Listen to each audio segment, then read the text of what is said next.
Our prayer is to sing your praise to the ends of the earth.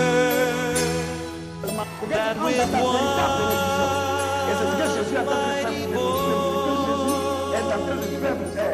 every tribe and tongue rejoicing, our heart, our desire is to see the nations worship.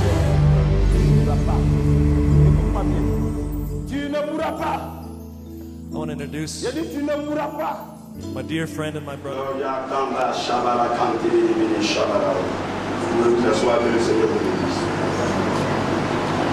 Nous allons partager deux principes importants ce matin. Dis important.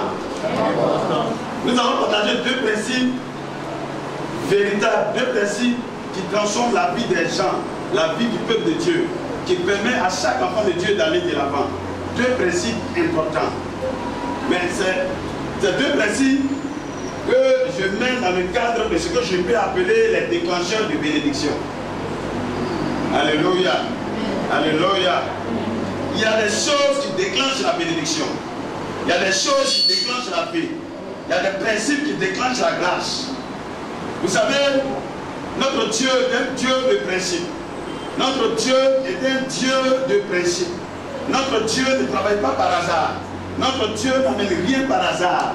Donc tu n'es pas chrétien par hasard et tu ne vis pas ta vie chrétienne par hasard.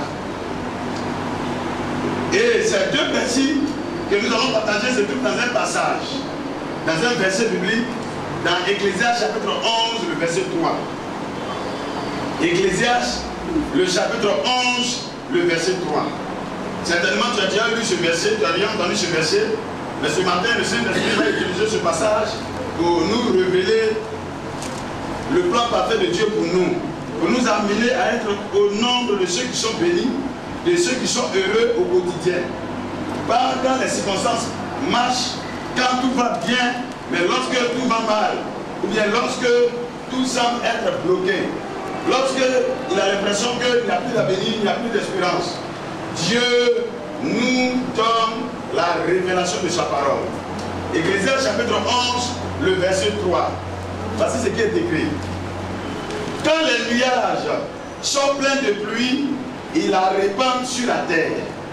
Au midi ou au nord, il reste à la place où il est tombé.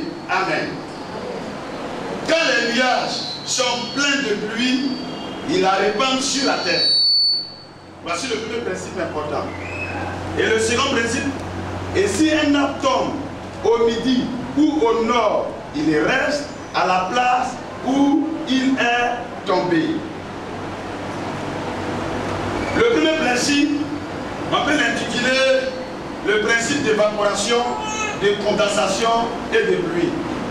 Nous sommes dans la saison des pluies et je pense que nous sommes mieux placés à partir de ce que nous pouvons observer de la nature à mieux comprendre ce. Et ce principe va nous aider à être des hommes et des femmes bénis par le Seigneur. Quand les nuages sont pleins de pluie, ils la répandent sur la terre. Il pleut quand les nuages sont pleins de pluie. Mais à quel moment? Comment les nuages sont pleins de pluie? C'est très important.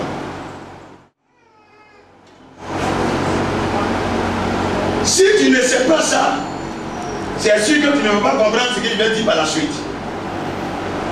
Pour que les nuages se forment,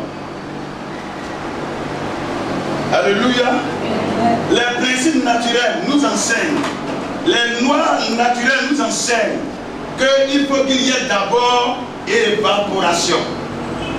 Il faut que la terre donne, vous comprenez, de l'eau à l'atmosphère. Il faut que la mer donne de l'eau à l'atmosphère. Il faut qu'il y ait évaporation. Tant que la terre ne donne pas, la mer ne donne pas il n'y aura pas de nuages tombés et il n'y aura pas de pluie. Écoutez-moi bien.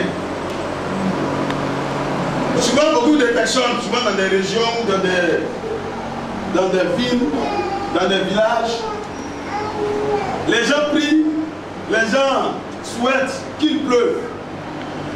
Alléluia. Mais ils ne savent pas comment ça se passe. Pour qu'il pleuve, il faut que l'eau quitte sur la terre pour aller au ciel.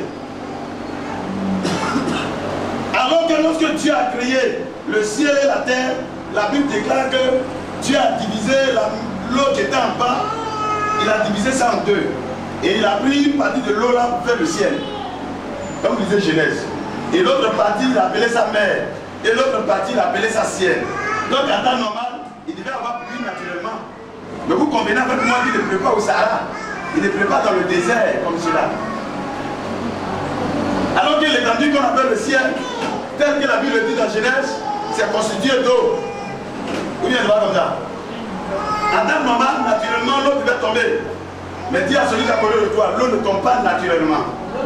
Tant qu'il n'y a pas évaporation, tant que la terre n'a pas donné l'eau qu'elle a, elle ne peut pas recevoir l'eau que le ciel a. Elle ne pourra pas recevoir l'eau que le ciel a. Et si la terre ne donne pas, la terre aura des problèmes. Si la terre ne donne pas par le processus d'évaporation, la terre sera désertique. Tout va sécher, tout va mourir.